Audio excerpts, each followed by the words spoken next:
Hey everybody, it's Robert Jeffrey, co-host of TBA News Comics Chat, and today we are going to interview acclaimed author, screenwriter, comic book writer, novelist John McGuire about his newest series, which is currently being kickstarted. You Must Be This Tall to Ride, a young adult comic book. So sit back, relax, and just get ready for the interview, and thanks for watching.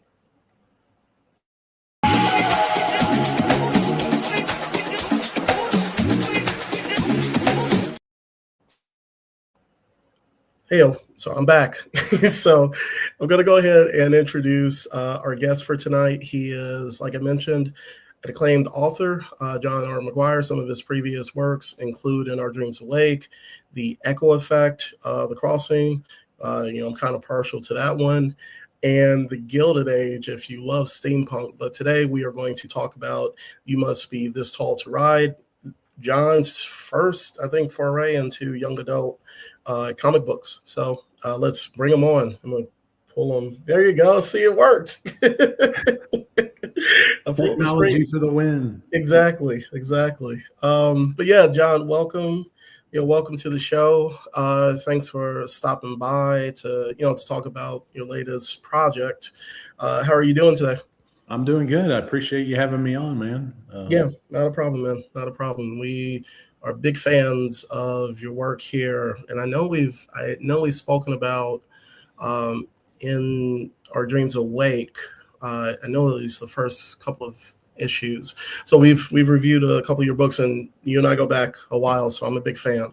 So I wanted to start off by, asking you, tell the readers, tell the viewers and listeners a little bit about yourself, your background in writing, how'd you get started, and kind of what led you here, your bio.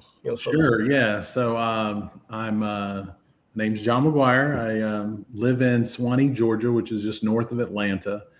I've always liked writing, but the piece that I think was missing is having enough people to kind of bounce ideas off of and everything. And one day I was informed that there was a group of writers that was meeting in the back of a comic book shop.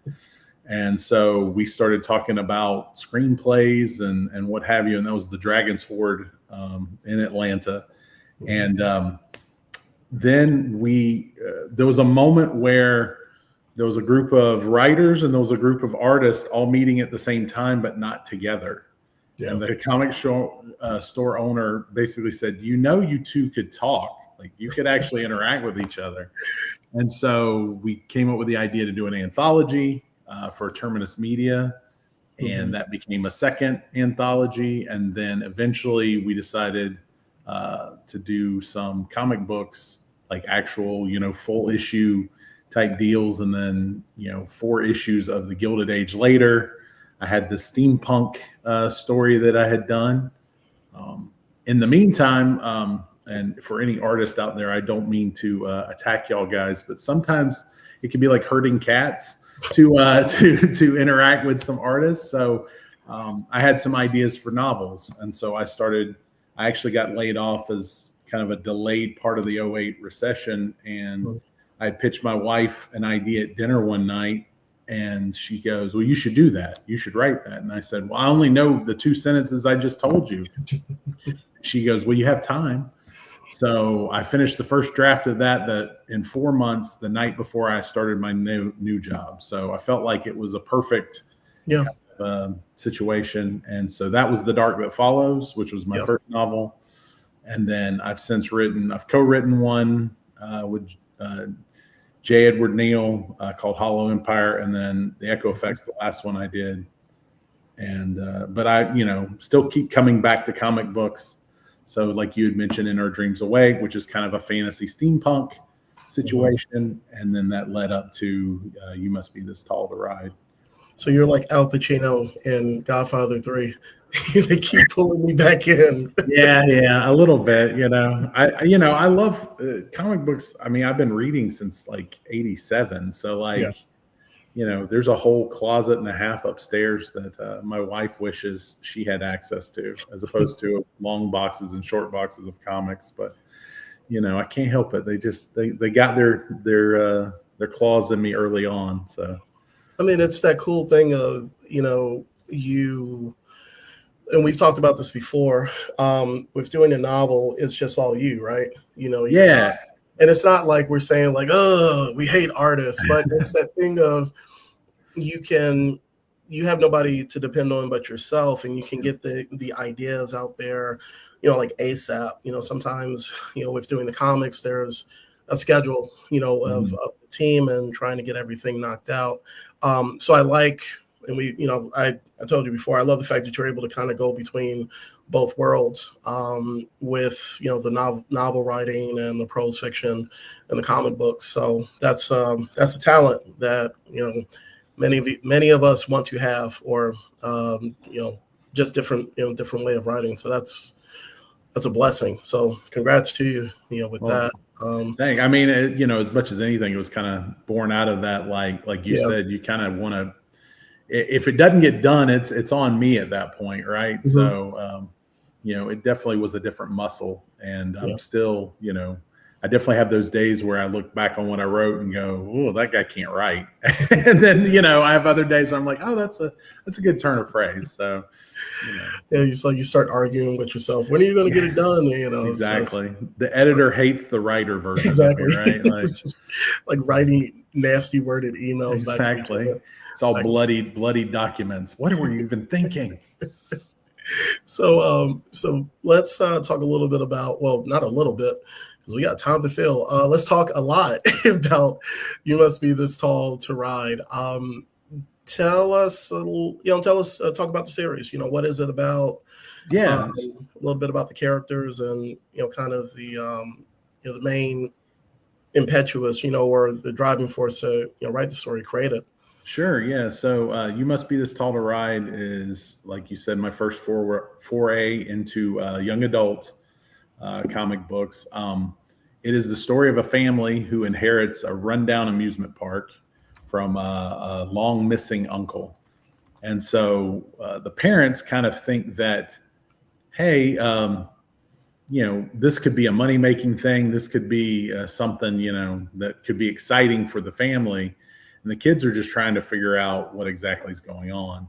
But what none of them know initially is that each of the worlds, so there's like a Weird West world, space pirate world, cartoon world, but each of those worlds have portals that lead them to other realities, other universes.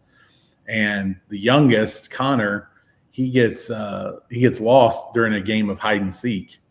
And so it's up to the other kids to basically try to figure out where he's at and how to get him back, which means they're going to have to travel to other worlds and kind of put aside their fears of the unknown to save their brother / cousin, according to which character it is.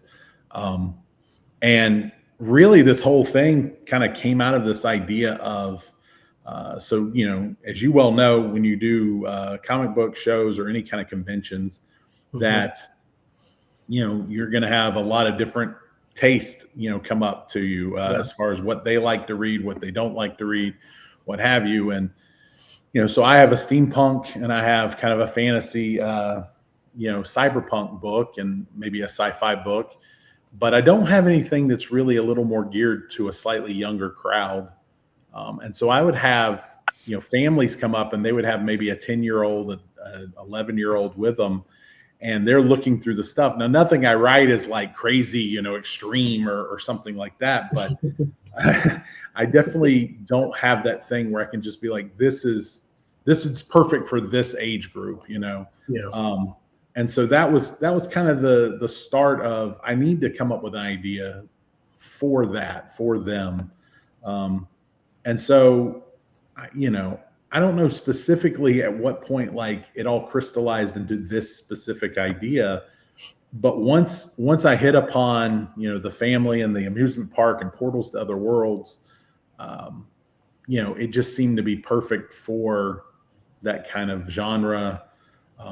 And I think the other thing too is as I started working on it, there's definitely those like, it's my, as I like to say, my love letter to like the 80s kids movies, and TV shows. So like the old Dungeons and Dragons cartoon, obviously they're at an amusement park, they go to another world. So there's a direct influence there, but even stuff like the Goonies or Flight of the Navigator or Monster Squad, where the kids know more than the parents, any of those movies where they're involved in the plot and the parents are just kind of secondary to it.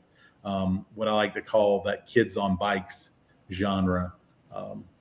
And so that, it just kind of all seemed, this idea lent itself to those things. And so, that was kind of where we all came from, how we got to this point, launching the first issue on Kickstarter, last week. So love it.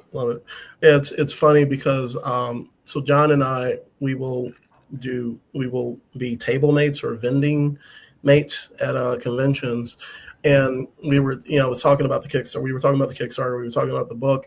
And then, same thing here. Like I will have the same question from like, parents, or you see the kids walk up and then, you want to have something that's there for them.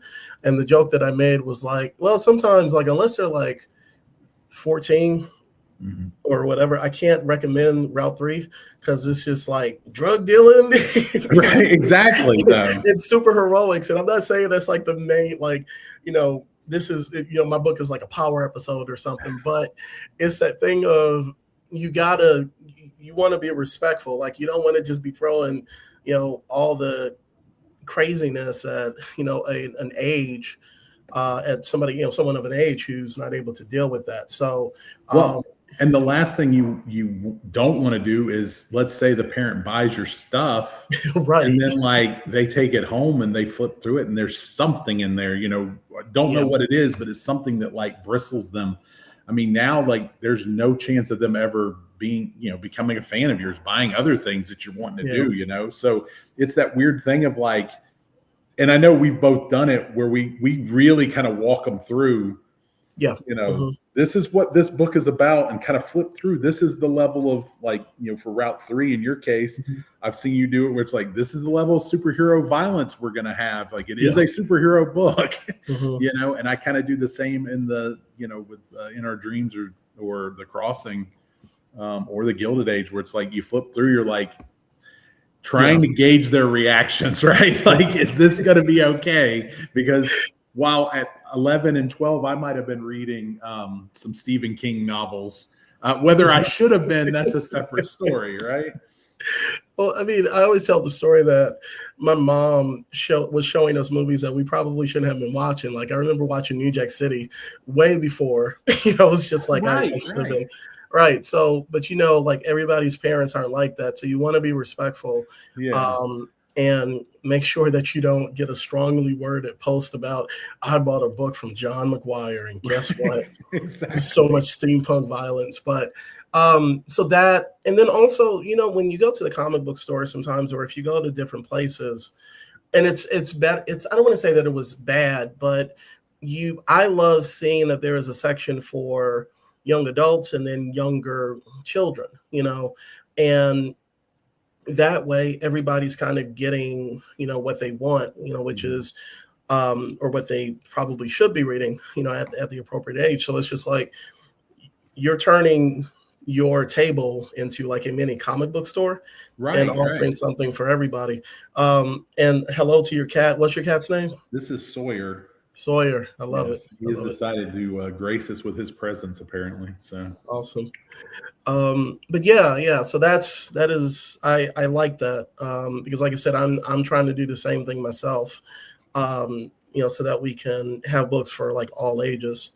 So one of the things you already mentioned this, but talk a little bit about the cousins and the siblings and their relationships, because as you mentioned, I get sort of a 80s young adult or kid adventure, Goonies, like Goonies meets Hook kind of vibe, from their interactions. The other thing that, as I see this like playing out in my head, is like, you remember when you used to watch like a Spielberg movie or like in Goonies, there are these like overlapping conversations. Like it seems like the kids are yelling at each other because they're trying to yell over each other. That's what I get when I see these kids talking, or just, how they deal with each other. But, talk about, the relationships between the kids, and actually a couple of them are teens, right? Yeah. So, you have the image up here of the variant cover, but front and center is kind of the older sister. So the way I've set this up, and I left this out and I shouldn't have, each of them I named after, and they are influenced by, I have 4 nephews and 1 niece. So there are 5 kids in this story. For ease, I basically made 2 of them brothers, and then the other 3 are brother and sister. So even though that's not how it is in real life, but hopefully they forgive me. And their names are also the names of my niece and nephews. And they're, I would say, loosely based, not an exact duplicate, because I don't want them to grow up and sue me at some point.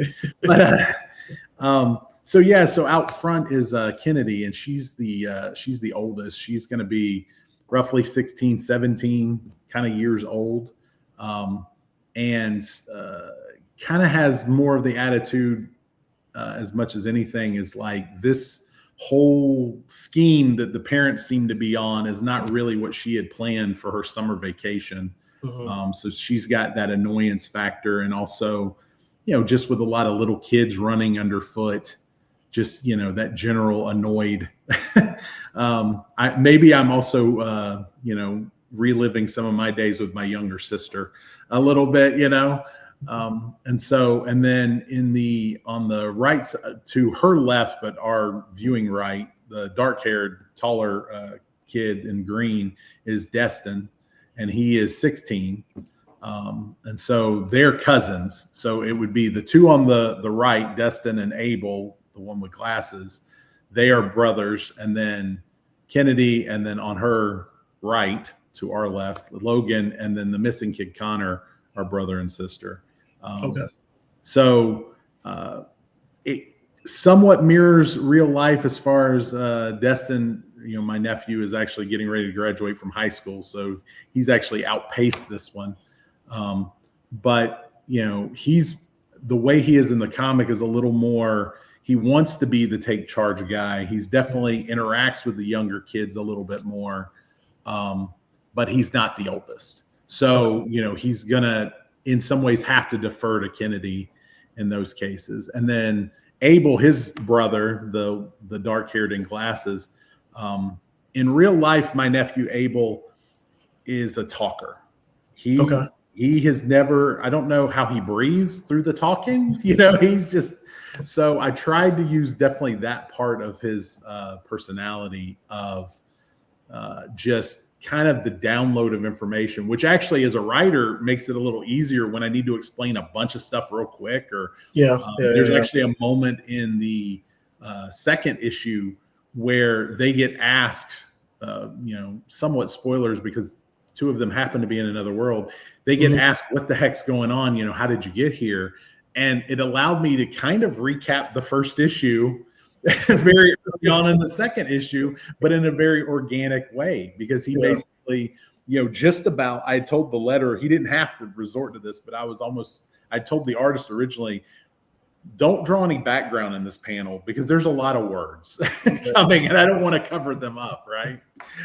And I even told the letter, I'm like, if you need to break the bubble, the word bubble, just to get it all in, that's fine. So that's kind of his character. And he's a little more impulsive. He's going to run straight head on first into danger. And then Logan is the blonde. And Abel's about 10, 11. And then Logan's about 10 or 11. And he's a little more thoughtful, I think, a little more cerebral. He's going to be, in my mind, if there's a puzzle to be solved somewhere, he's going to be the one that's going to solve that. He's going to be the one that, like, at some point is just going to be, well, this connects to this and this connects to this. The rest of the kids are going to be like, oh, I didn't even, think of that. And then the one that's not pictured on the cover is the missing one, and that's the youngest, Connor, and he's 8 or 9. Okay. I think I might have. There we go. Yeah, he's at the bottom. If you flip one more page, he's the one that I think I sent you. Yeah, that's Connor.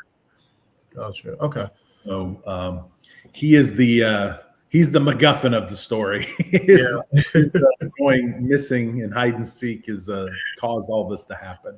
What is it? I can't remember. Was it the rabbit's foot in Mission Impossible? Or yeah, I think like when you mentioned the MacGuffin. Yeah. There's something that it's a surprise, and it's one of the moments, one of my favorite moments of what happens to him. And when that reveal, I was like, oh, okay, this is kind of what's going on. One thing that I will say that acts as a sort of, let's say, clue as to what happens is if you notice the different costumes of each of the not siblings, but kids. Yeah. As they go to the different worlds, and I'll just leave it at that. The other thing is shout out to Buffy, the Vampire Slayer. Yes, exactly. Because when I saw this, I was just like, you know what? Especially coming on the heels of Hollywood, and not not going along with the Buffy pilot and the reboot, but it is what it is. But yeah. I may have even put Buffy style in the in the description of that panel. So, but yeah, the kids definitely. One of the things I did want to at least hint at, and we get to see here, and then obviously later towards the very end of the issue, when you go to these other worlds, like they have an effect on you in some way, and there's definitely obviously a visual effect that we can see on this page for the different worlds, how they might affect them, whether it's a permanent thing or it's just a temporary thing is kind of, how long you're in that world potentially. Okay. Then that answers a question that I had. So that'll be really interesting to see happen in future issues or how that progresses. So that's pretty cool. But yeah, I won't reveal what happens with Connor because I think it's actually a really nice surprise. One thing that I wanted to ask was, are there like any memories or visits of or to amusement parks that helped you with creating the story? I mean, are you a Disney park adult or like I don't know what the official term is. But yeah.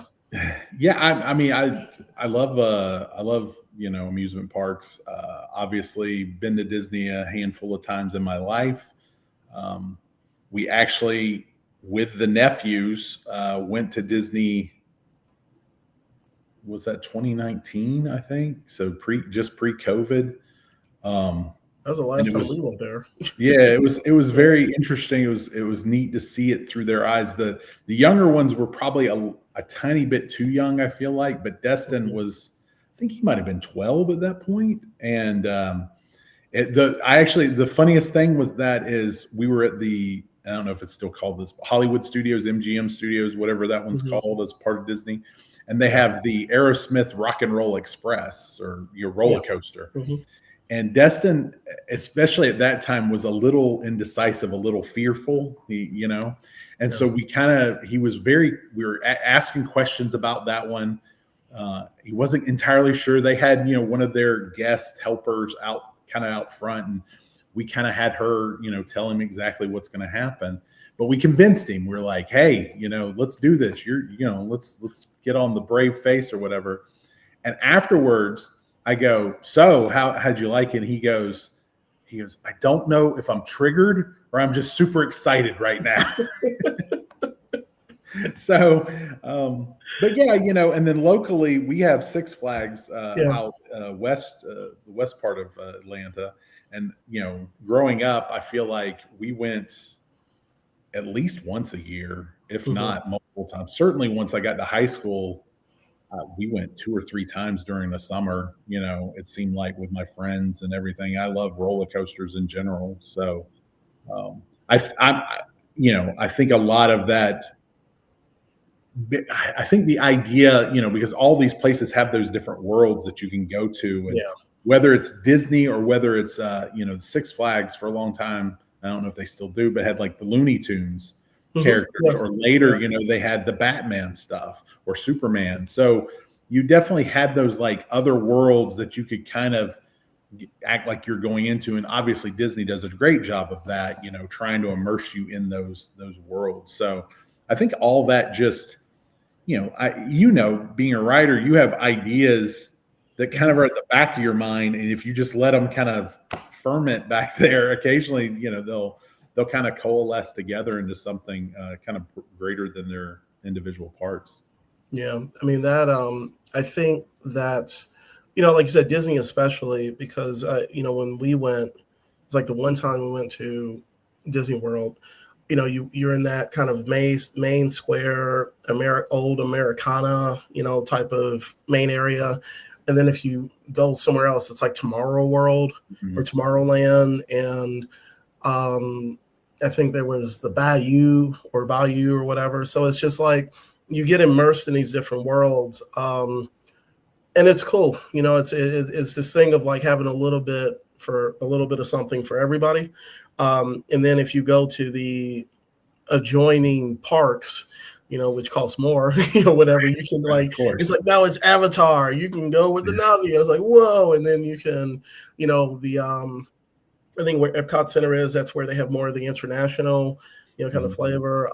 You could actually, apparently, I've seen on TikTok people doing drinking games, going to like the different parts of the world. So, this is a young adult book, but right. adults, but so that's what I think. That's a really good idea, and it gives you a lot of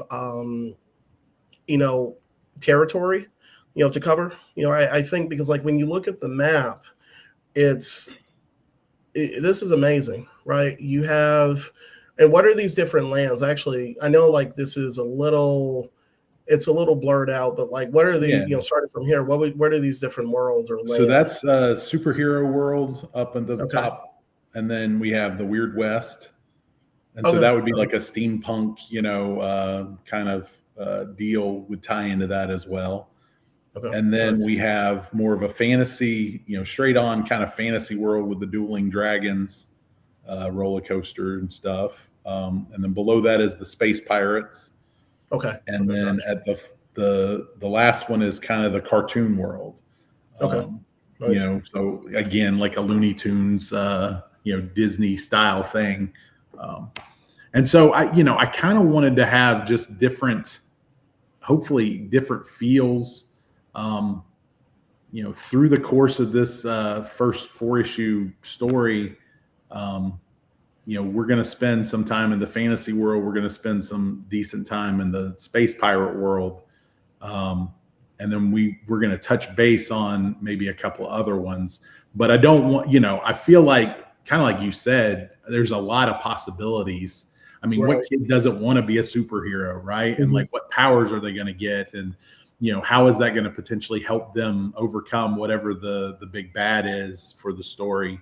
And then unseen on this map, the uncle had other ideas for expansion.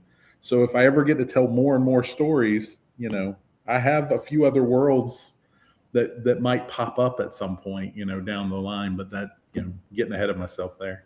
Well, that was going to be my next question, but I think that each of these areas of the park can be like immersive enough that you can tell a bunch of stories within each. So that works out pretty well. The other thing I would be worried about is letting Disney know about the Weird West and the Space Pirates one. So like if you go to like Disney World or Disneyland and you see each of these, you need to get some lawyers. Because I don't think I can beat Disney lawyers. I'll just have to change my stuff at that point. You could try. You could try. That's your next story. Like the of how things went with the Yeah, loss. that will be the adult story of Exactly. how that went. That's where the broken destitute somewhere. that's where the drinking becomes involved. Yes. I don't normally drink, but that might cause it to happen, right? So what are you kind of talked about this a little bit, and seeing the space pirates, I actually thought they were like sky pirates, like it was kind of a steampunk, I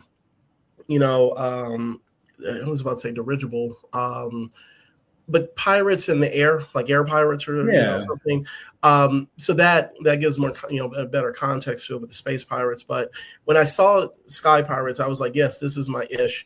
But when you came up for the idea with the different portal worlds, you've answered this. Like these are ideas that you came up for these different worlds. What I wanted to, how you came up with the ideas for those different worlds. What I wanted to ask was like, was this something that you did in collaboration with the artist? Because it's one of those things where they're going to be drawing these worlds, right? Or was it something like where, you guys work together, or was it something where like, these are my general ideas, have at it, how much involvement or, how much work did y'all do together to create these different themed worlds? So I had the kind of core 5 worlds that we saw on the map.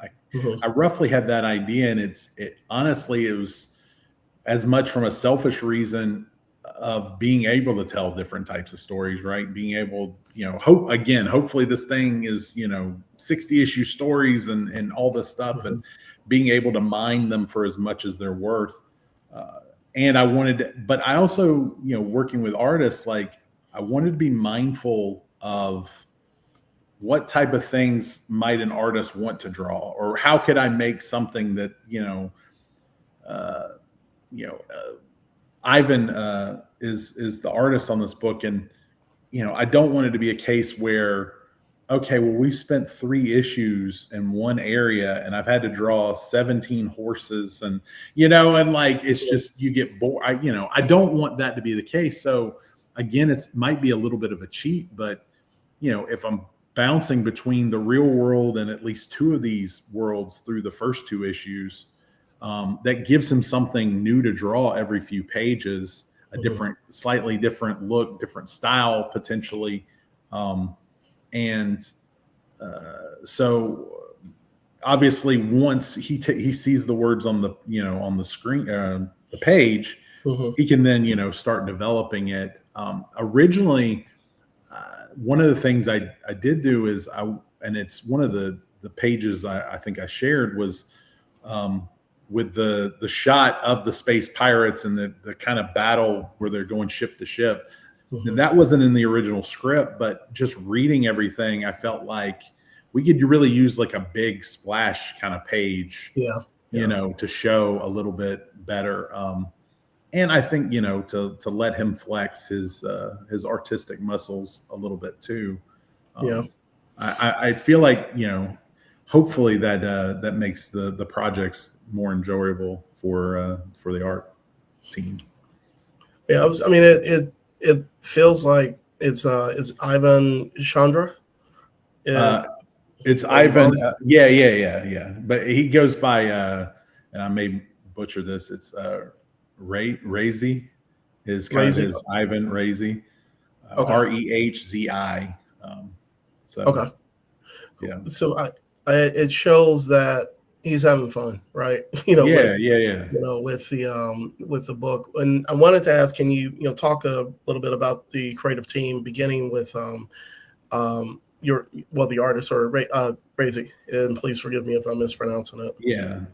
So he's in Malaysia, based out of Malaysia, and he's I knew for this story I wanted something that was a little more cartoony style, again for the YA side, but also we're drawing kids and that sort of thing. And so scanning through, I think this, but anytime I'm on a bunch of Facebook groups with artists and what have you, and a lot of times they're posting their art, and I end up flagging I'll save those posts under different folders, and I definitely had a folder for "You Must Be This Tall to Ride," and that was when I found him and I reached out to him. It just seemed like everything kind of clicked, and he's very efficient as far as like turning around pages to the point that like technically. For this Kickstarter, issue 1 is completely done. I like to go to Kickstarters if I can with the projects, done so that the wait time is, minimized. We're actually done with issue 2 for the most part. Like letters, I just got letters back from Tanner Edelman last week. So, we're definitely working ahead. My hope is, knock on wood, assuming this Kickstarter funds and everything, then I can get Ivan started on issue 3 in, May sometime. So, and then may just, again, based on how things go, may, even go forth with issue 4 and kind of knock those things out. So let me double Dutch my way into this. Issue 1 is complete, and you just finished issue 2, and so it's one of those things where here comes the salesman cap. Badoop. This is finished. The book is finished. It's that is, once again, that's a blessing to be ahead of the game.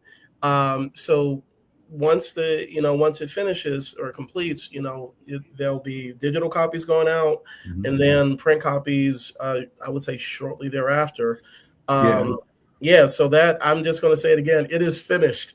Lord, is finished. So that's a good thing. That's a good thing. And, we got a digital copy of the book, and I can attest to that. It wasn't like the 1 page was missing or like 5. And John was like, just imagine the end of the book. Right, yeah. Paint a picture with your mind. Right. So that's good. And I will say, like, being familiar with I'm having a brain freeze, In Our Dreams Awake, that's how you and Egg work with that book, right? It's kind of like being ahead of the game with trying to when it comes to these Kickstarter campaigns. Yeah, so with the comic side of things, for the most part, I've been lucky enough to be able to get the book to the finish line before we've even launched it. I did have an experience with one of the role-playing zines that we did where we were definitely late because we didn't have it finished. So we were still writing and doing all the things. And there's a level of stress that you don't even know exists until you feel like you're missing these dates, and then you are missing the dates. Yeah. And so with this, I'm like, well, the one thing I can 100% control, I can't control necessarily if it funds. I can't control, how many people might back it, but I can control having the thing done so that, what is it? It's, under promise and over deliver, so right. I try to set my dates. I give myself a little wiggle room on the dates just because you don't know how long exactly it might take Kickstarter to, release the funds. People need to complete their surveys. Normally I like to have a page in the back of the book that's a thank you page for the backers. So, that'll take a week or 2, but seriously, once the thing ends, I could send a digital copy to everybody. And normally I do, just to say, hey, this isn't necessarily the absolute final because it doesn't have the thank you page in there, but it has everything else. You can go ahead and read the story. Right. And then obviously with the print side, I try to give myself maybe an extra month just in case the printer, is running behind or they're overbooked. But yeah, again, it's all done. So it's really just a matter of dotting that last I, crossing that last T, as far as the thank you page goes, and then sending the files off. And like I said, that level of stress just shrinks from that point of view. So, yeah. Well, they're, I was looking, showing off some of the preview pages on here, which are, actually most of them are ones that, we were looking at before, just to kind of give an idea of, how things have come together. I forgot to mention, did you want to give a shout out to the letterer also? Yeah. So Tanner Edelman is my letterer on this project. I actually found him through the Comics Collab Reddit Oh, boards, nice. and so yeah, he, again, we comics are such a collaborative thing. Like, you really can be made or broken by your various team members, and I feel like a lot of times the letters don't get the shout outs that they deserve. And I think he did a really good job of not only adding some of the sound effects stuff, which I didn't necessarily always have in the script. I should be better about that, and it's something going forward I'm definitely going to think about. But he added a lot of that stuff. And like I said, I think earlier, when there's a lot of dialogue on the page, I mean, they really have to kind of maneuver it and mastermind how best to do it. And so he's, again, super easy to work with. Anytime I had minor tweaks to something, whether it was, there was definitely a couple of times where, once you read it kind of on the page, I'm like, can we tweak this one thing? It's on me, but can we do that, or can we make sure that this is moved here just so that we can see this part? So yeah, very, very lucky to work with him on the project. Awesome. One of I wanted to ask, we talked about you writing the series for a younger demographic than you usually write for. What do you want them to take from it, from the book, or from the series, since you have like a younger group of readers in mind? I mean, in a perfect world, I think it would be that thing that we all did especially when we were very young, which is kind of put yourself in the shoes of the characters. And is that something I would have done, or, how would I react to this?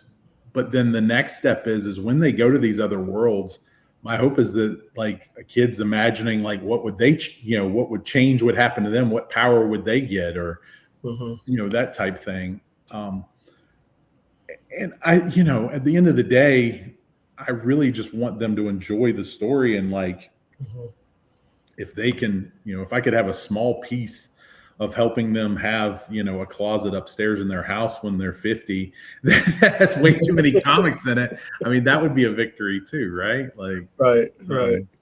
So, nothing big though, nothing, just small goals there. Right. You have to shoot high. It's and I think this will be a fun book for kids, for anybody, Yeah. But the stuff we grew up watching, for like you said, Goonies and Hook. I know Hook is like more like early to mid 90s, but it still has that vibe of like a lot of the kids' adventures, or adventures that came out during the 80s. But it was you just had fun, just had fun with it. So and I think that anybody reading this would be able to just have a good time reading a comic book, actually a really well done comic book. I wanted to so we can talk about a little bit about the Kickstarter. What are some of the rewards that you, or the pledges or rewards that you guys are offering? Yeah, so on this one, kind of kept it a little simpler than I've done in the past. We'll see how that goes, whether that was the right choice or not. But as you can see up on the screen now, we have the kind of the basic one, which is the digital. So for $5, you get a PDF. Like I said, you'll get that pretty much shortly after the campaign ends, and then we'll give you the final version of that, once we get all the names on the thank you page.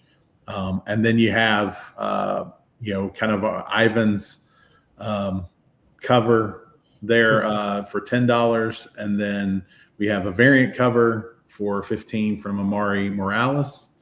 And on that cover, there's definitely the Easter egg to one of my influences to come up with this. So astute viewers might be able to piece that together, where that background image might come from. Okay. And then there's $20 for both covers. So you get 2 print comics. And then the last thing's kind of the the John McGuire all the PDFs special.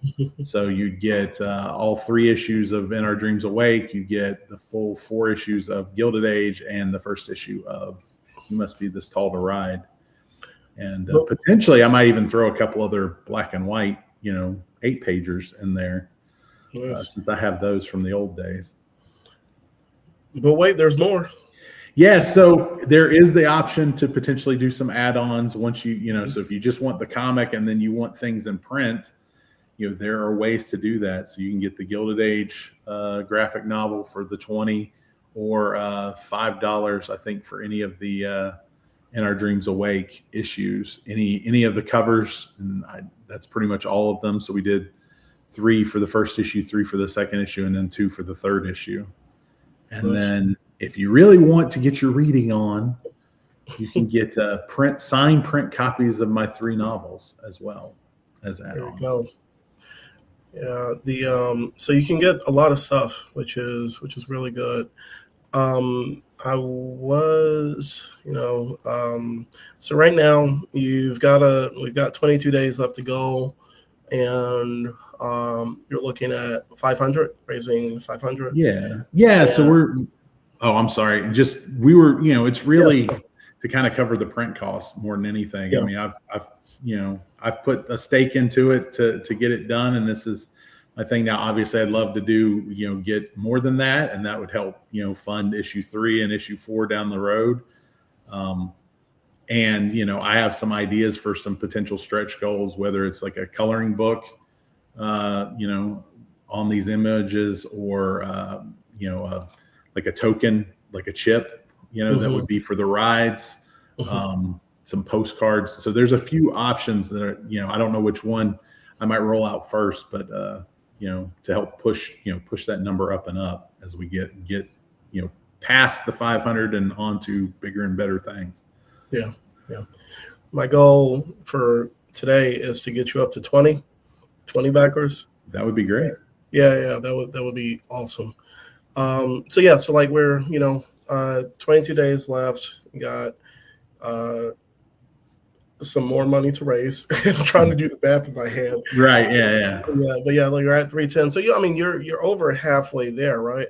Yeah, 60. I think it's 60%, 62%. So yeah, I feel good about where we're at. One of the things that we just did a convention over the weekend, and talking to a few people that came by that I'm Facebook friends with or somehow interact with on social media, and they were like, "Oh, I didn't even know this was going on." So it just reminds me that I need to keep pushing, and I need to keep posting. And on those days when I'm like, like people are getting tired of seeing this, I need to remind myself that, well, a bunch of them may not have seen this yet. So you need to hit the, push the post button or whatever. And obviously, coming on to podcasts like this, to spread the word as far and wide as humanly possible. Yeah. Like I said, whatever we can do to help them. Like I said, we got a little bit more time. So, pledge, to kind of, get close to wrapping things up. One of my questions, and I don't know if I've asked this yet, but what are your future plans? I know you have, like you said, 3 issues already either done or like in the process or being done. Is this something that you want to wrap up in just a mini series, or continue to maybe tell other stories that are set at the park or in this universe? So this first story, dealing with Connor's disappearance and the kids having to go rescue him, is 4 issues. That's the plan. I feel like that gives me, once it's all said and done, it's a complete little story that obviously, again, when you're doing these cons and whatever, here's the full story of the kids. But that being said, I definitely have an idea for like a Halloween one shot. I have ideas. I think one of the thoughts is that there's kind of 3 big things going on. One is Connor's missing and the kids got to find him. 2 is, well, what's the deal with the park? Like, why is the park like this? And then the 3rd is, what happened to the uncle? Like, where did he get off to? And the 4 issues is going to solve that first question. Like, where did Connor go and how do we get him back? It's going to hint at things about the second question of why is the park the way it is and exactly what's the nature of the park. And it's also going to hint at the uncle stuff, but it's not going to solve necessarily either of those, completely. So I feel like if I did a second story arc, the uncle would probably be the next thing that we would need to tackle. Exactly what happened to him and where did he go if he went somewhere. Gotcha. Okay. Cool. And and then you should write a novel. It'll be your first YA novel, your novella set in this world. So, with kind of coming to the end of things, I wanted to ask. This is You Must Be This Tall to Ride related. Give us a couple of like comics that you're reading, even or books, and movies and TV shows that you are consuming in between visits to amusement parks. Yeah. So I think my favorite comic right now is either Jed McKay's Moon Knight. Okay. He's been writing for, I don't know, 3+ years now. I'm a big Moon Knight fan anyway, but I think this is the best run that we've had on the book since, as far as going back to at least the Chuck Dixon, Moon Knight, Mark Spector series. Yeah. So I've really enjoyed that one. And Ryan North's Fantastic Four run has been excellent. Like, to the point that the Hickman run is my favorite run on the Fantastic Four, but this is like challenging it in a lot of ways because he does a great job of done in one stories or done in 2-issue stories. Mm-hmm. But you don't feel cheated. Like, you feel like these little stories are just perfectly sized for what the thing he's going to tell. Yeah. And everybody gets a spotlight. And I love the Fantastic Four. And so the fact that, you'll get issues where Alicia is basically the hero of the story, mm-hmm. I love that. So those are probably the 2 that I'm really, really digging right now. As far as books, this ties into the movie thing too. I'm super looking forward to this weekend with Project Hail Mary. Yeah. As far as books goes, I've said this to other people repeatedly, but I love The Martian by Andy Weir. I've read it multiple times. I think I actually like Project Hail Mary, the novel, better. Okay. And so I'm really hyped for the movie. So we'll be seeing that hopefully on Saturday. And then TV show wise, we're actually watching 2 things. One, we're watching Shrinking, which is on Apple TV, and it floors me every week. Like, it's so well written, it's so well acted. Everybody is like perfect for their roles, and I mean, just about every week you're going to cry and you're going to laugh. And so it's a good combo for those things. And that normally comes out Wednesday nights. And then on the thing I'm looking forward to is Invincible starts tonight, but it's like very late when it comes on here. So it'll probably be tomorrow before I watch it. But then in a week we get For All Mankind on Apple. Yeah, I love that show as well. So I'm looking forward to both of those starting up. Nice. As we will do on the show normally, we'll give our things that we're watching or reading. I will say that I recently finished up to piggyback on what John said, the new history of the DC universe, the Dakota incident, and it was good. It was really, really good. It's one of those things that there's been a lot of discussion about it, and I finally had a chance to check it out. And for me, the ramifications of what will come out of this will be very interesting to play out. I'm hoping we get a couple of ongoing series with the Milestone Universe or Dakota verse characters. So I'll leave it at that. But definitely, I highly recommend it, to folks. And then right now it's on its second printing, which is really, really good. I know I was talking about it with a couple friends this weekend.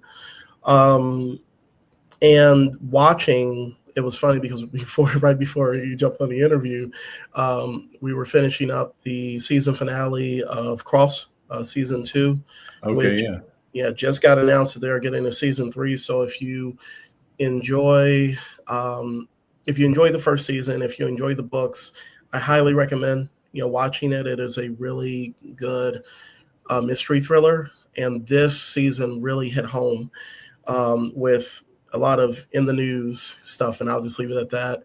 But yeah, we're watching that, The Pit, season 2, and I have taken my deep dive into the Power universe, watching Power, Raising Kanan, and it's I love it. I love it. It's a fun crime drama. It's a fun. I don't know if fun is the right word, but but I've been watching that, and and just reading actually Terminus 3, in an anthology focused on Atlanta-based sci-fi and sci-fi and fantasy stories set in Atlanta. And actually, John, the one that you edited for me is in that book. So awesome! I'm reading it for all the other stories. I'm not just only reading. Just rereading your own stuff. Like, this guy's genius. Done it 5 times now. No, but I'm going through the book right now, and it's pretty good. So, but it's reading and watching. So, as we, I guess we've kind of come to that time where we wrap things up. But I want to give you kind of the final, shot at telling people why should they read You Must Be This Tall to Ride, issue 1. Well, first of all, thank you for having me on. Mm-hmm. Thanks for chatting with me about this. I do appreciate it. No problem. For those who may be on the fence or not sure, this is probably the least risk you possibly have. The book's completely done, like I said earlier.